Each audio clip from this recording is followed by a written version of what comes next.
She was all of 10 years old when Min was abandoned by her mother in front of the Saigon Central Post Office in District 1. Min was also blind. After hours, her heart-rending cries caught the attention of the local police.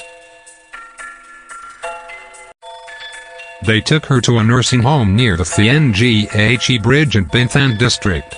Min stayed there for 2 years, before moving to the Blind Association of HCMC in the same district. She's been living there for 26 years now. Her days in the association's dormitory were peaceful, revolving around a single bed and a pet cat named Quay. But Min wanted more. She decided to start her own handicraft business.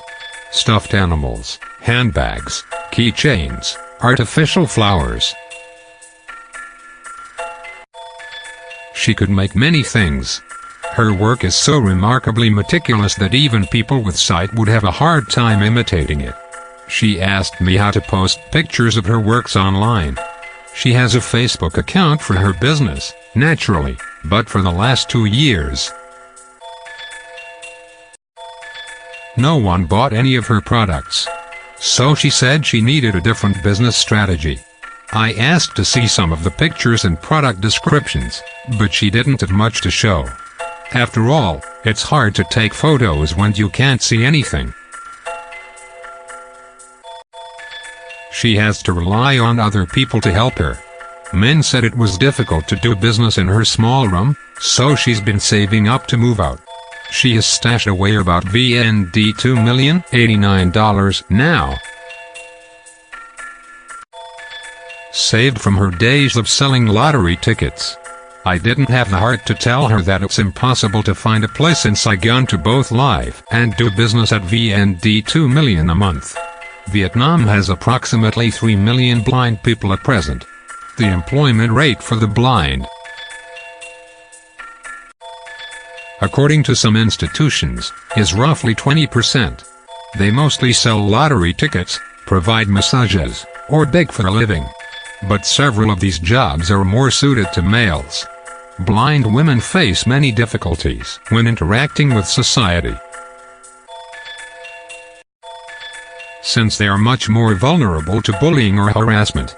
So many of them prefer to stay at home, rather than go out on the streets. I don't know why people assume that visually impaired people are limited in what they can do. I've heard their singing, tasted their cooking, and seen them do housework. They are just as capable as any of us. Just won't do the government does have policies and institutions designed to support more vulnerable members of our society. But these are nowhere near effective enough to provide them a stable career where they can do well and stand on their own. More importantly, the assistance offered is based on the assumption that the more vulnerable people, like the blind, can't do most jobs done by those who are not. With this mindset that they are limited, somehow, people with visual disabilities in Vietnam are only taught simple jobs that generate little value and income. So teaching them how to give massages seems to be the bread and butter option in many career orientation programs for the blind in our country. So that's it. They should join us in accepting that certain easier tasks are all that they can do. They should accept our assumptions, and that of the government, that if they can barely get by, it is enough. It is high time we realize that it is not the blind people's handicap that deprives them of a better life, but society's blindness and bias. A 2008 report from the International Labour Organization of HCMC and the northern province of Quay said that after participating in career orientation programs, over 50% of blind people surveyed wanted to start their own business. But who's going to give them funds? Or advice? Logistical support? Who's going to do all that?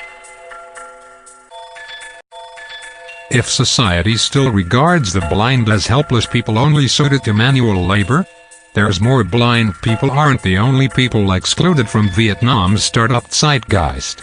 The same goes for farmers, ethnic minorities, people with other disabilities, and many other population segments. The biggest handicap that these groups of people face is the low expectations that society has of them. Men has experienced this firsthand. Some people have taken notice of her condition and offered her cash and other gifts. But she knows that their kind gestures come from pity. Not because they acknowledge the value of her works. That knowledge still hurts her. What men and her brethren need more than kindness is the opportunity to prove themselves professionally, to showcase their talents, and to make the world see that they too exist. The other day, a motorbike taxi driver refused to receive VND 25,000 from men, despite her saying that she had enough to pay. At the moment, she just wanted to say, "I don't need your money. I just need a decent job." But let him be, she thought. People love the feeling of satisfaction they get when helping someone less fortunate than them, she said. Men's going to move out once the monsoon season ends. I'll do so by the end of this year. But first, I have to focus on my business. Hong Phuc is a Vietnamese journalist. The opinions expressed are her own. The video is sponsored by cntronic.com.